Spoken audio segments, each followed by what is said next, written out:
3 days before, it was like, this is bad. And then 2 days before, it's like, this is really bad. And then the day before is like, this is as bad as we've ever seen. It's January 5th, 2025, Los Angeles County. This is Keegan Gibbs. He's not a firefighter or a city official, but he's been listening in to National Weather Service conference calls being held almost every day for a week now. There's an upcoming wind event, something local fire departments are worried could mean wildfires, the catastrophic kind. Keegan's friend and mentor, Assistant Chief Drew Smith of the Los Angeles County Fire Department, was also on the call. I reserve and respect Chief Smith's time and bandwidth, so I'm not like, yo, what's up? What's cracking, bro? I don't hit him up all the time, because he's a really busy guy, so I try. Keegan's the leader of the Community Brigade Pilot Program. It's an official program of the LA County Fire Department, and it's a new experiment working with everyday community members concerned about wildfire in a way that's never been done before. But more on that later. Keegan was concerned enough about the wind event that he texted Chief Smith. At 1:13 p.m., I said, wow, some serious wind. He said, dude, get the boys ready. I said, oh, we are ready. Chief Smith was also getting ready. He's one of the nation's top experts on wildfire behavior.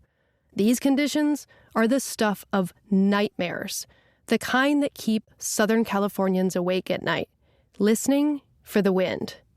Turns out, he was right to be concerned. Uh-oh, not something we want to see here in Southern California. A fire has now broke out. The Palisades Fire. It was one of 6 fires that all started within 48 hours. The Sunset Fire, Lydia Fire, Hearst Fire, the Woodley Fire, the Eaton Fire. These LA fires, as they become known, were highly unusual. They transformed from a wildfire to what's known as a community conflagration, or urban fire. Widespread devastation. This is Los Angeles right here. It truly looks like a war zone. On some streets, nothing is left. Instead of the fire spreading tree to tree, it went house to house. The Palisades and Eaton fires in particular were a whole different kind of beast. More than a dozen others are still missing tonight. 25 people have died and more than 12,000 structures have been destroyed. This incident is going to go down as the most destructive fire incident in the history of Los Angeles County. Keegan grew up here, and for years he's watched as his neighbors and his family lose their homes. He's seen many fires, so many that his personal mantra has become, We live in a fireplace, and if you expect to not get burned eventually, you're wrong. You live in a fireplace. Learn how to live in a fireplace. For Keegan, the community brigade model is the how we live better with wildfire. Its radical vision could be game-changing for millions of people who live in high-risk fire zones. That is, if it works. Keegan didn't know it when he was texting Chief Smith, but this fire would be the brigade's first big test.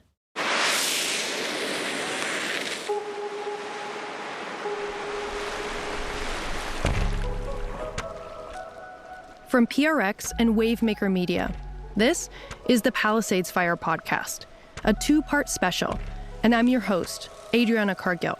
We're returning to Keegan and the Community Brigade 2 years after the original Sandcastles podcast series was published. Here, they face a fire unlike any in LA County history. Its power and unpredictability went far beyond most people's worst fears. This is episode 1, Get the Boys Ready. If you haven't heard the original season, I'm going to catch you up real fast. And for that, we need to time travel back to 2018, the Woolsey Fire, LA County's last most destructive fire. That's when I met Keegan Gibbs and Tyler Hopman. They've been friends since elementary school. During Woolsey, emergency first responders were stretched incredibly thin by multiple fires burning across the state. Because of this, their area, Point Dume, received little support. So Keegan, Tyler, and their friends, a motley group of surfers known as the Point Dume Bombers, stepped up. Here's a news clip about them from that time period. And with Malibu roads cut off, people there are bringing in supplies by boat, including water, blankets, diapers, gasoline, and even some ice-cold beer. They set up a relief center, coordinated life-saving supplies by boat, and surfed in generators on long boards. For most people, those crazy days have long faded into memory, but not for Keegan and Tyler. Keegan lost his family home, and Tyler, his brother, uncle, and parents all lost their homes. That's 3 separate homes to the same wildfire. Their losses bonded them together. Here's Keegan. We had that shared mission and shared passion for it that sustained long after the event. Of our North Star was, how do we prevent this from happening again? Here's Tyler. We'd call each other late at night with ideas, and we'd spend a lot of time, more time with him than just about anybody else. I couldn't have done it without him, honestly, because we kept the fire lit together. Horrible analogy, but... Keegan's relentless focus and leadership after Woolsey caught the eye of Brent Woodworth. He's in his 70s and runs the Los Angeles Emergency Preparedness Foundation, a nonprofit focused on disaster mitigation and prevention. Along with input from many, many other Malibu community members, Brent, Keegan, and Tyler created the Community Brigade pilot program. The basic idea? During these massive wildfires, there will never be enough first responders. So, could they train everyday citizens to fill the resource gap? After 6 years of pushing this boulder up a hill, the brigade program was officially approved as a pilot of the LA County Fire Department in the fall of 2023. There's no program like it anywhere in the country. It's a first and a total experiment. A group of 50 men and women, all volunteers, make up the first class. They got certified with the state's Disaster Service Worker Program and trained with many different agencies and nonprofits. That all wrapped up at the end of October 2024. The Palisades Fire was their first big test. And I wanted to know, did it work? Did its members survive the fire? And what could that mean for millions of people across America who live in increasingly high-risk fire zones? A note here, if it's not obvious, I'm only going to focus on the areas affected by the Palisades Fire, because that's where the people I've been reporting on for years live and work. Okay, here we go. On January 6, I got an LA City emergency alert. Red flag conditions predicted. Winds could reach up to 100 miles an hour in certain areas. My heart dropped. I thought immediately about Keegan and the brigade. That same night, Keegan went to sleep, feeling that he was ready for what might come. I had definitely some anxiety around what it would look like if we ran into another Woolsey. And I'm specifically talking about our brigade. Are we ready to deal with a major disaster like that? He didn't sleep well. The next morning, on January 7th, Tyler was out with Brent doing a home ignition assessment. That's basically when a brigade member walks a homeowner through how to best keep their house from burning down during a wildfire. The practices they teach are called home hardening. More on that in the next episode. Tyler's a mechanical engineer, but after the Woolsey fire destroyed so many of his family members' houses, he decided to get certified as a wildfire mitigation specialist. He does this work for free, as a volunteer. Just as Brent and Tyler were leaving, Tyler got notifications that a fire had started. in the Palisades. Tyler lives in the Palisades with his wife and toddler. I was like, holy shit, this is bad. This is really bad. The first thing I did was I called my wife. Tyler told her to get their kid from nursery school. She's like, Tyler, come on. I'm like, this is going to be a really bad one. She's like, you seriously? Come on. Like, I'm at the dentist. I'm like, no, babe, this is bad. She did listen and went and got their kid. Then they met back at home. They live in a one-story, 1,500 square foot ranch-style house that his wife designed. Tyler and his dad helped build it. I envisioned this happening for like 10 years. It was like going on in my mind. What would I do and how would I do it? So I was prepared for this type of situation. And so I had it all set up, ready to go. On the other side of the Santa Monica Mountains, around 10:30 a.m., Keegan was at the car wash. When all of a sudden the winds really started cranking, and that was when I got the first notification for the fire. Turned on my radio, started listening what was going on. The Palisades incident. We do have a wind-driven brush fire, approximately 30 acres at this point. We do have some structures threatened. I've got all the 69s on Palisades Drive for structure defense. Do we have anybody? Can we see where the foot of the fire is? Doing structure defense. Looks like the fire is going to hit the back of these houses in about 5-10 minutes. I initially thought that we wouldn't actually even engage with it because it was in LA City's territory, and we work with LA County. The brigade program operates in Malibu, outside of LA City, so the Palisades is out of their range. But this was quickly becoming an all-hands-on-deck situation. This thing is going to make a good run. LA 70, V1, how do you copy? Engine 70. You have long-range spotting, half mile to 3/4 of a mile out. Yeah, copy that. Yeah, command, just to let you know, we got some significant spotting, like your ground resources reported. The thing has hit the ridge. It is 100% in alignment with the wind. This has the potential for 200 plus acres in the next 20 minutes. We have a potential for structures being threatened in the next 20 minutes. Very quickly, this fire was spinning out of control. The brigade has a structure that's very hierarchical.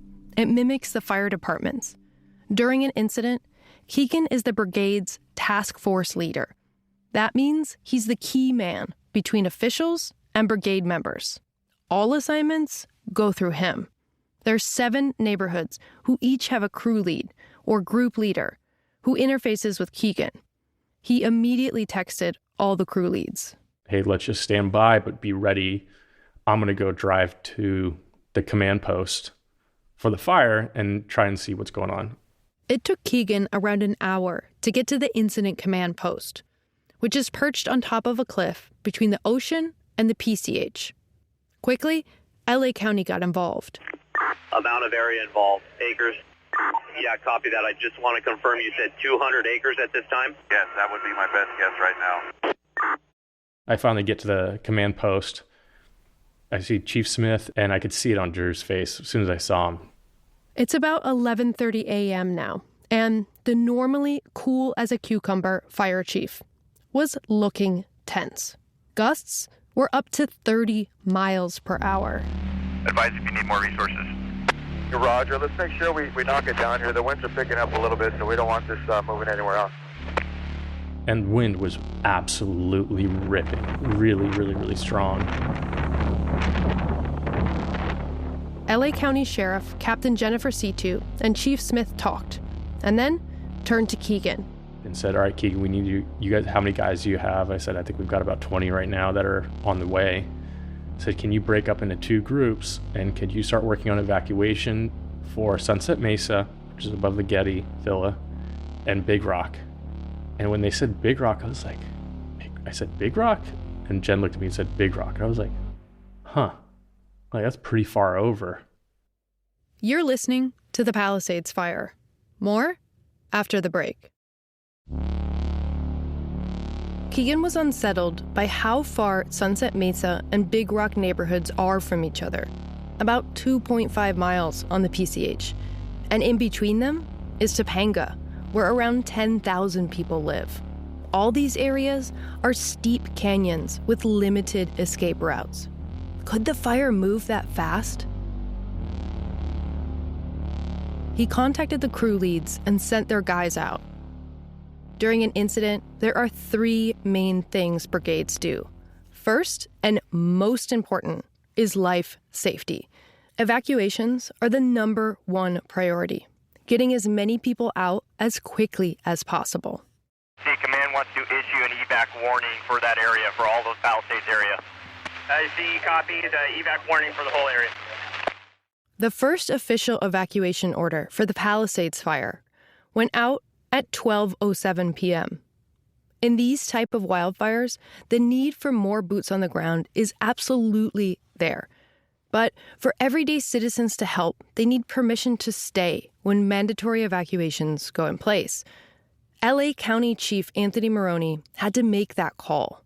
Was the risk worth it? He's Chief Smith's boss, along with 3,000 other firefighters, and he commands more than $1 billion budget. Basically, he's one of the top dogs of fire here in Southern California. Here's Chief Maroney. That was the hard piece, to approve that, because that is us allowing them to be in harm's way. That was the biggest hang-up that took years to work through. Could volunteers do this work safely?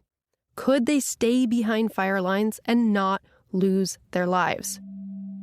He decided to give the brigade a chance. Keegan stayed at the command post, coordinating brigade movements for the next 2 hours or so. Then he headed to Sunset Mesa, near the Getty Villa, around 2:30 p.m. Getty Villa is being impacted at the end on the north side of that. Okay, copy that. Yeah, we can start engaging our crews there. Our mission right now is life safety. Evac is our concern. We've got air resources inbound for assistance, but life safety is our main priority. Evacuation needs to be in place. Palisades air attack for LA. Repeat. Relief air attack over the fire. At what time? There was still kind of blue skies, but we were right off the flank of the fire then. And within 20 minutes of me being there, all of a sudden I turn behind me and see a house dead in the middle of the community. In blue skies, it's on fire. And that was when I was like, oh, it's on.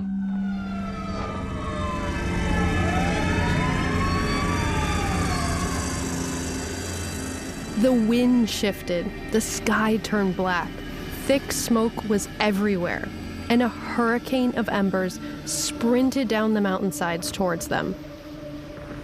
Since most people had evacuated or were refusing to leave, they switched to their number 2 priority, doing structure triage. Walking around the perimeter of the structure itself, pulling away any combustibles, opening up fences and gates to make sure there was access for firefighters to get into. House triage is any quick actions they can take to reduce the chance of it catching fire, like shutting windows, wetting hedges, moving propane tanks away from buildings. It's estimated 90% of homes burn from embers, not from the fire front, the big scary flames at the perimeter of an advancing fire. Embers are a threat in the hours before and up to 3 days after the front comes through. So making homes less likely to catch on fire from embers is key. Evacuations and triage happen before fire reaches an area. But when it does, there's still a lot more the brigade can do. But only if LA County is there physically directing them. We had interfaced with one of the battalion chiefs, and he just basically said, pick a house. The firemen told everybody to pick a house and save it. That's Dana Wolf Phillips, a brigade member whose garage, dubbed the Wolf Den, became the de facto meeting spot during the Palisades Fire for their group. Her unofficial title? Brigade Mom. When I joined, when Keegan took me on, when I interviewed, I was basically told him I have a lot of organizational skills and I'm very resourceful, and I think you need somebody with different skills who doesn't necessarily want to fight fires. Dana uses those organizational skills to document and keep track of everything brigade members do during a fire. She wasn't with Keegan at Sunset Mesa, but her records show they tied in with LA County firefighters there. Tying in refers to any time they're carrying out tasks for the fire department. But certain things, like structure defense, they only do if firefighters are supervising them. With the brigade's help, they have more manpower and more equipment. So they rolled out hoses and did their best to save homes. But within an hour, it felt like an impossible task. It felt like whack-a-mole at best. In this clip, you see Keegan and then a brigade member running to set up a hose.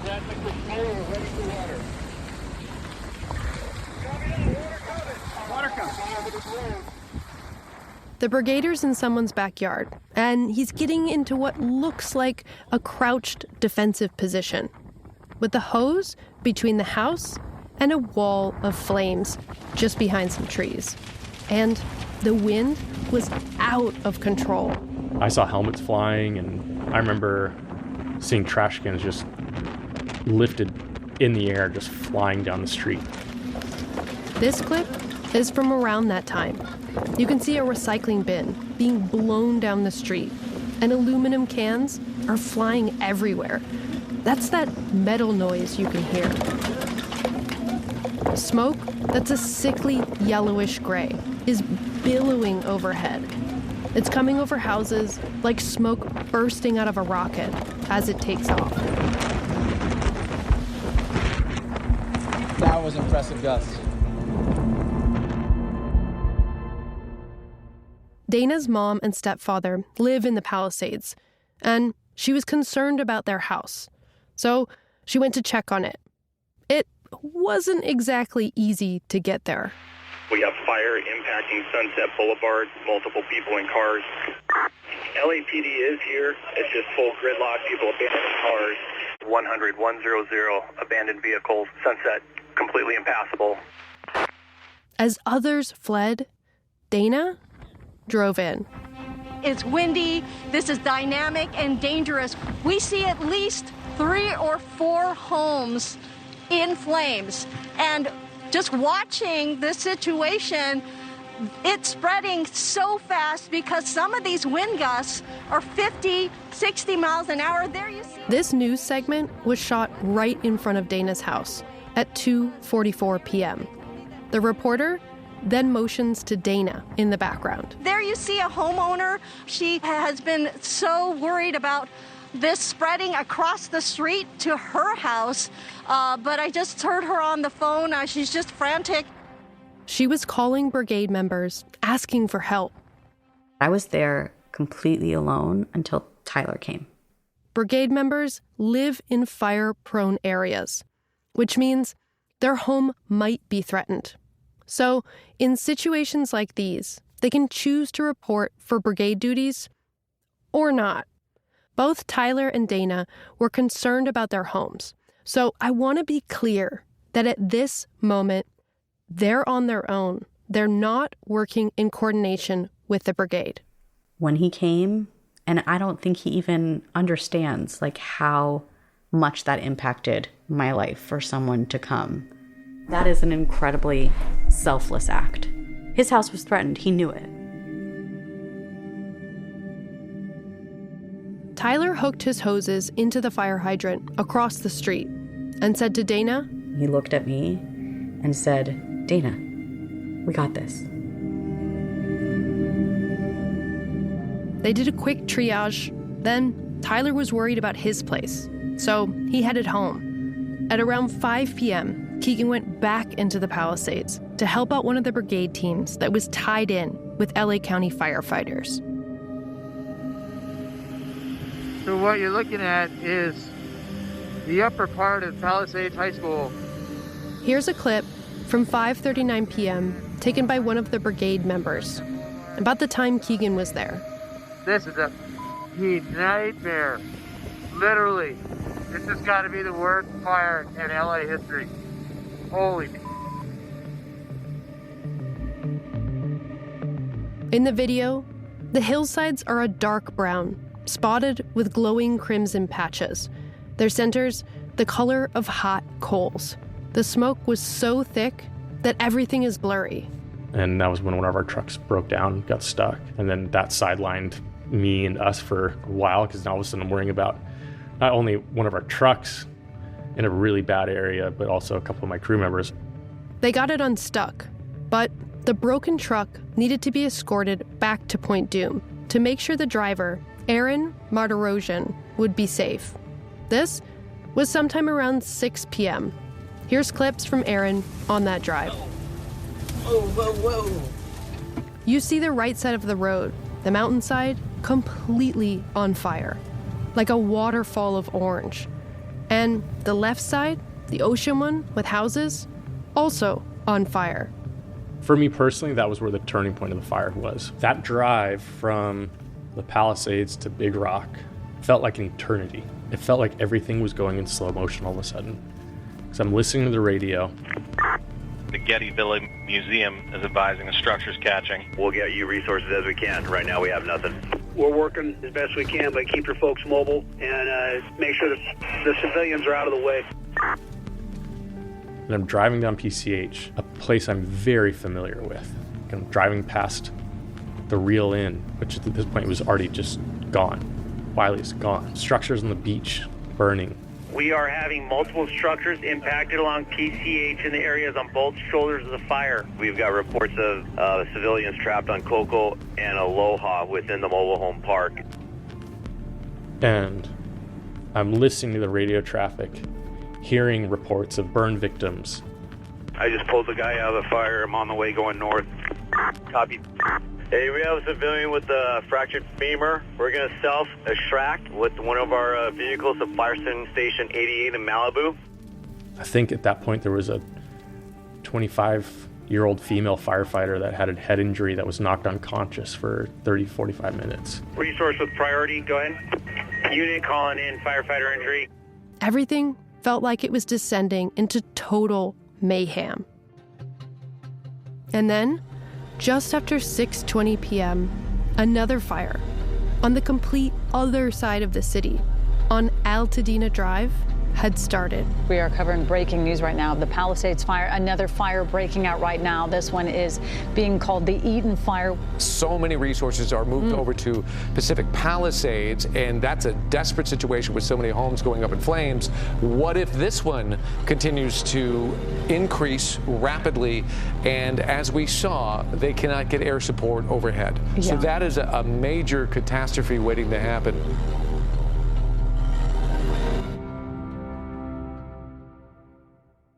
The Eaton Fire. LA County was called to respond. Now, there were two wildfires at the same time, on opposite ends of the city. As the Eaton Fire began to gorge itself on the homes of East Siders, back on the PCH, things weren't getting any better for Keegan. He continued to crawl along the highway.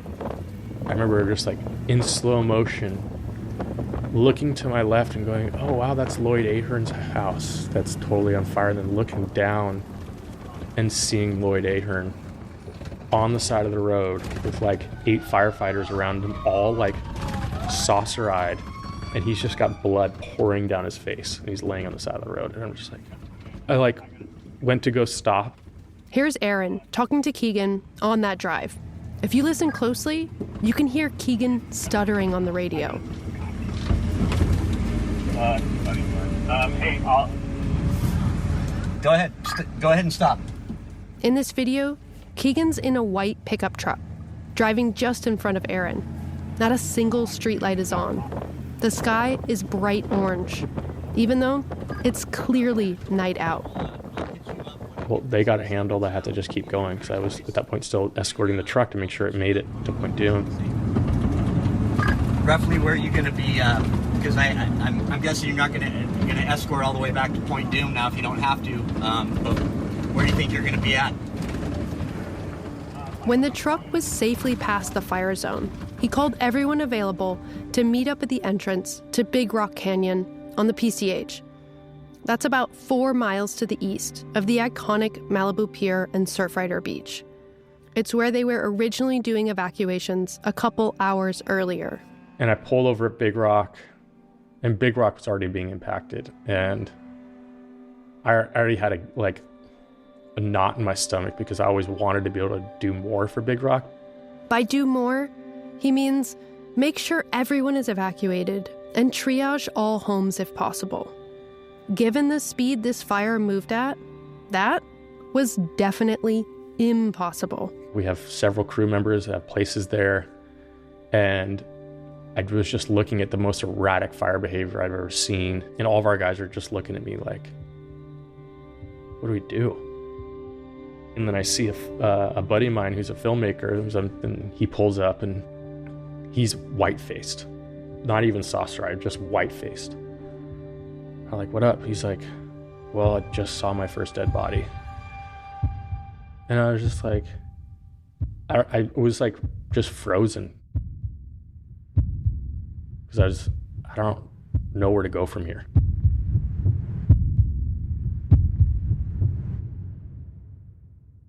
More evacuations were urgently needed. Homes burned all around them. The newly minted first class of community brigaders stepped up to the plate. Felt like we were T-ballers that were all of a sudden in the World Series. The entrance to Big Rock is being impacted by fire.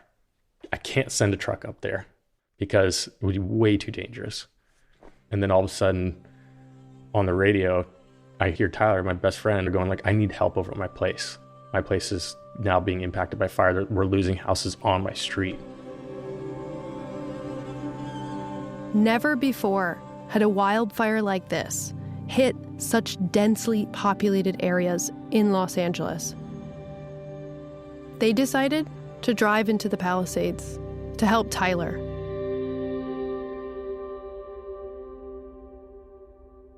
The brigade has lots of strict rules about what they do and don't do to keep them safe. One of them is that they don't fight the fire front, except if the fire department is there physically telling them what to do. During an incident, brigades do evacuations, structure triage, and here's the last thing. It's called fire front following, which means they come in after the front to put out hotspots and do mop-up. Since most homes burn from embers, not from the fire front, this is a big deal. More trained people doing this means less homes lost. According to a CAL FIRE progression map, the front hit Tyler's street by 5 p.m. Tyler, not working in coordination with the brigade, had chosen to stay and defend it after leaving Dana's. Video clips from 6:02 p.m. In them, it's dark. The smoke is so thick, you can't see more than a car length in front of you. Embers are everywhere. Tyler hooked his hose into a hydrant and started to put out spot fires in his neighbors' yards. He's got on a helmet, goggles, and head-to-toe personal protective gear, or PPE, and a radio tuned to the brigade's channel. His pump is full of water, and his home is triaged and hardened. Odds are looking as good as they can for its survival. He's done the work. Remember, he's the brigade's mitigation specialist. He knows this stuff inside and out. What the f? That was a mountain wave right there. Yeah, easily. The wind is just dominating. The wind is just completely overpowering and like blowing you over, and like my helmet flew off. That was f***ed up. Once it bounced, my goggles just went into orbit. It was just flew into space. It was so wild. Dana from Gibbs. Brigade members showed up sometime between 5 and 7 p.m., including Dana. They assessed the situation as a group. We had a trigger point, which was 2 houses down, and we were very safe about it. And we had a very clear escape route that had been mapped and driven, and we knew how we were going to get out. Keegan was at Tyler's at some point, but the timeline gets fuzzy here. Video from 7:22 p.m. shows one Van Nuys fire engine and a Torrance EMS Type 1 truck, which has the capacity for up to 500 gallons of water, on his block. Clips from then. Okay, copy that. These professionals started doing structure defense of other houses further down the block from Tyler's. In total, their group was 8 brigaders strong. To Keegan, things seemed like they might be okay, that Tyler's house might make it. Tyler had been on his street for a few hours now, and hadn't needed to use water on his own home. A good sign. Keegan couldn't stop thinking about the advancing fire. This thing's ripping, and it's not going to stop at Big Rock. This thing's going to keep going west. And so I was like, we need to get some more people to get back to go do more evacuations, because I don't think people in Las Flores, Rambla, I don't think people even know about this thing yet. It's nighttime now. You're listening to the Palisades Fire.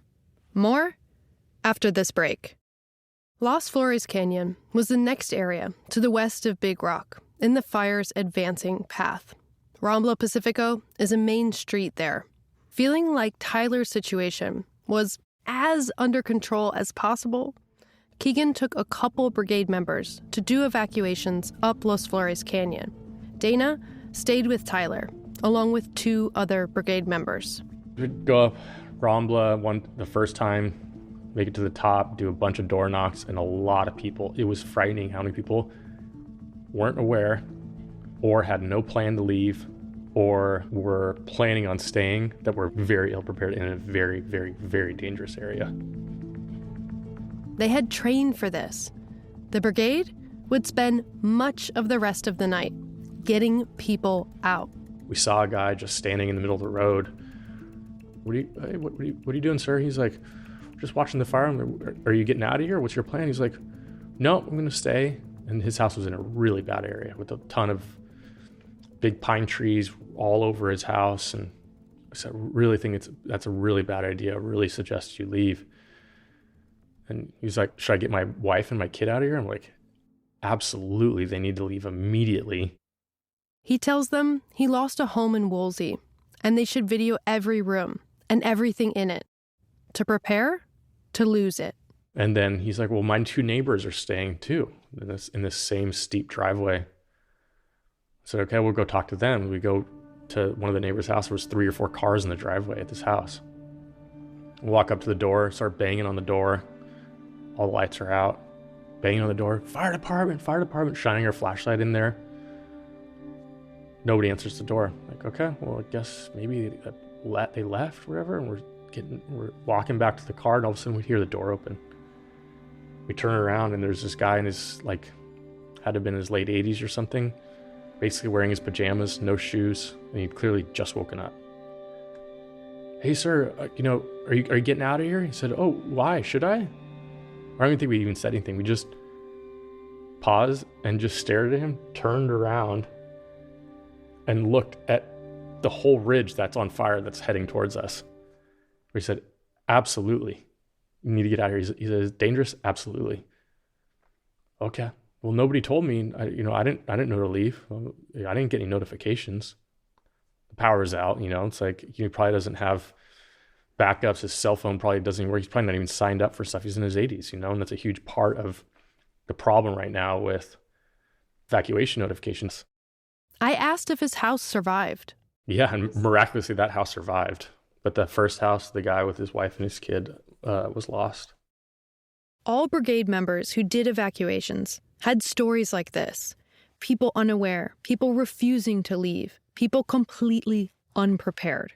By their count, they evacuated hundreds of residents. They don't have an exact number, but that's not surprising, given that the fire department doesn't keep metrics on this either. Chief Smith says they know how many houses are in a community, but not exactly whose home. They have a much better idea of the people who choose to stay and defend, but shouldn't. Often, firefighters have to stop saving a home to go rescue someone who stayed until the last minute. Life safety is their first priority, not structures. So if they get a call, they have to go rescue someone trapped in their car or some situation like that. And often, it puts their guys in very dangerous situations, ones firefighters shouldn't be in either. Very quickly, one man's poor decision can lead to the death of another trying to save him. So, how do you quantify how many lives the brigade saved? Deaths that almost happened but didn't. There are so many variables at play here. Still, I can't help but notice that the Palisades death toll was 12 and Eaton's was 19, even though the area of the Palisades fire was almost twice as large, with houses in steeper canyons harder to evacuate from. Most of those who died in both fires were elderly or disabled, people who typically aren't able to leave quickly. Boots on the ground, door-to-door style is the only real way to make sure everyone gets out. But is that even possible? I asked LA County Fire Chief Anthony Maroney what he thought. I don't think that the fire department is ever going to be able to respond in adequate force or with adequate speed because you're not afforded a lot of time before the fire just gets so big that containment is impossible. It's really important that people get this myth out of their heads, that there will ever be enough first responders, because there won't be. For example, Chief Maroney made a crucial decision on the morning of January 7th, one that likely saved many lives. He decided to hold over the previous shift. All 900 firefighters stayed on duty, adding to the same number coming on duty. According to him, that's never happened before. That before a fire starts, there's double the number of firefighters, 1,800 ready to go. But it still wasn't enough to get people out and stop these fires. While Keegan and the brigade evacuated people in Los Flores, back in the Palisades, Tyler still hadn't used any water on his own home. His mitigation techniques, also known as home hardening, were working just like they were supposed to. Clips from 9:45 p.m. In them, you see a river of embers being blown out of a house on fire. The wind is picking them up and hurling them down the street. The other first responders had left. On the radio, the general fire situation continued to go south. Our folks are starting to report that they're running out of water in the hydrant. Copy that, it's being worked on. The closest reservoir tank ran out of water at 4:45 p.m. The next closest went dry at 8:30 p.m. Tyler didn't know that, but he knew the low water pressure was not a good sign. At this point, the hydrants were running really weak, and so we had to just take whatever we could get from the hydrant and put it into the water tank inside of my truck. The noise you hear is the pumps mounted on the back of his truck. As a reminder, Tyler still hasn't hosed down his house, not once. But it did have one Achilles heel, something that was in the back of Tyler's mind the whole time. Sometime before midnight, a neighbor's deck, 5 doors down, caught on fire. It was just outside of their reach. They couldn't get water on it. It was upwind from his place, which was not good. Upwind equals embers blowing straight at him. Still, Tyler spent a long time keeping a big pine tree and wooden fence in his neighbor's yard from catching fire. Here's a clip at 11:40 p.m. The city's water system was struggling to keep up with the demand, and the water was now trickling from the hydrant into his pump. Still, he and the other 3 brigade members were making it work. The situation on his block was rapidly deteriorating. The wind was blowing so hard, it looked like trees were headbanging in the darkness, lit by the tangerine glow of houses on fire. A few hours earlier, they thought they were good. They thought they'd made it through the worst. But now, the situation was spiraling. Embers formed little tornadoes, collapsing and reforming on the wind. Still, Tyler's house held on. It was now 2 a.m., 17 hours into the Palisades fire. His house had withstood hurricane-force winds carrying hundreds of thousands of embers for hours without needing a single drop of water. Then, his next-door neighbor's house caught on fire. The domino effect had begun, the Achilles heel Tyler was worried about. With water still in his hose, still spraying the neighbor's home, a brigade member who'd been with him for hours came up to Tyler and put his hand on the hose. He motioned for him to stop. Someone came up to me and was like, right, the trigger points were reached. We got to get out of here. It was just game over.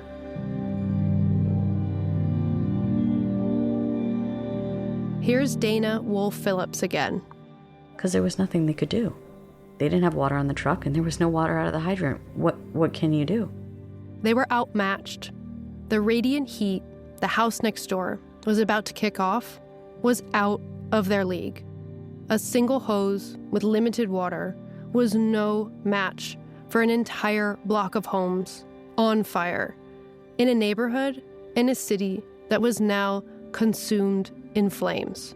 We drove all down to Temescal together and watched it, and I just told everyone, like, I don't know how long this is going to take, but I want to watch it. I can't imagine the strength and presence of mind it must have taken to walk away, knowing that it's already gone while it's still standing. Just had to watch it happen, and I knew that I just needed to move on from it, but I needed to watch it happen first. And it's a type of closure.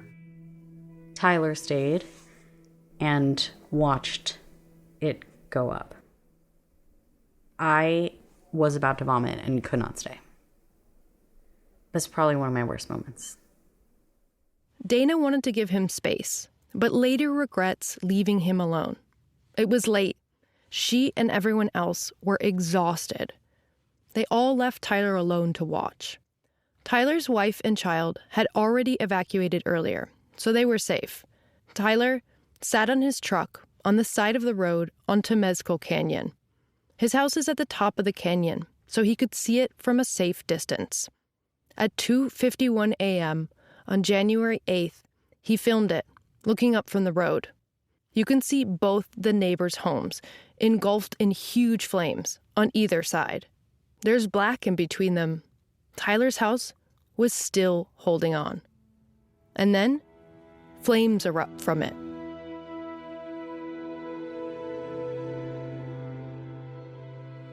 I could hear glass shattering, and I was like, figured it was my wife designed this one really special window in her bedroom that was like the outline of the house, and that cracked and fell out. I could hear it, and it was just like, that's when it kind of hit me that I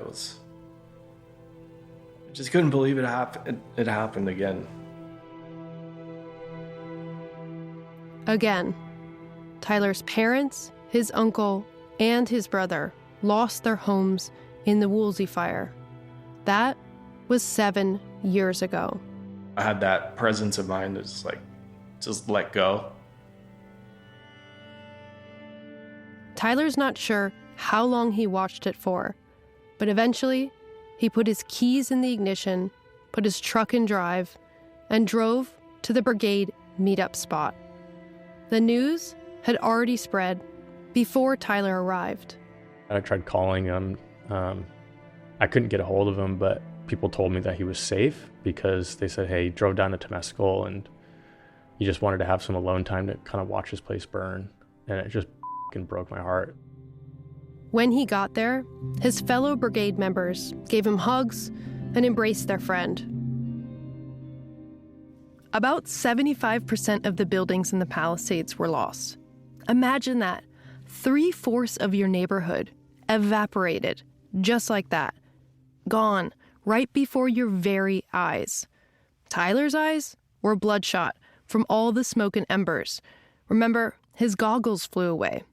His face was covered in black ash. Gave him a couple big hugs, and we're like, you cool? He's like, yeah, I'm good. We're like, all right, we're getting back to work or what? It's impossible to know exactly what time it was then. Likely, around 4 a.m. Still dark, everything still on fire.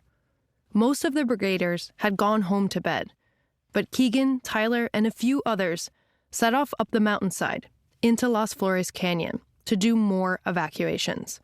With every passing hour, the fire marched towards them. I knew moving on to something else was actually going to be something that will help me in the long run, kind of process it, and still trying to help is the best therapy. Learned that one from Woolsey. As the sun began to rise behind the black wall of smoke, their truck cautiously made its way up the cliffside.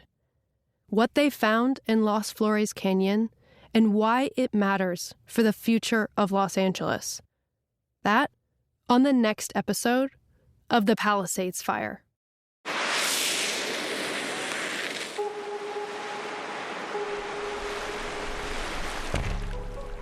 From PRX and Wavemaker Media, this is the Palisades Fire podcast. This is a 2-part Sandcastles special, and you just heard an abridged broadcast version of episode 1, Get the Boys Ready. If you want to hear the full version, look for Sandcastles, the Palisades Fire, wherever you get your podcasts. This episode was reported, produced, and hosted by me, Adriana Cargill. Editing by Sasha Woodruff. Story editing by Adam Whitney Nichols. Mixing and mastering by Kathleen Yor.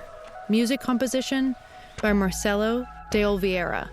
And music arrangement by Emma Munger. Music supervision by me, Adriana Cargill. Theme song by Medium Zach. Fact-checking by Audrey Regan. Graphic design by Talia Rockman. Tell your friends about us, and thanks for listening and supporting independent storytelling.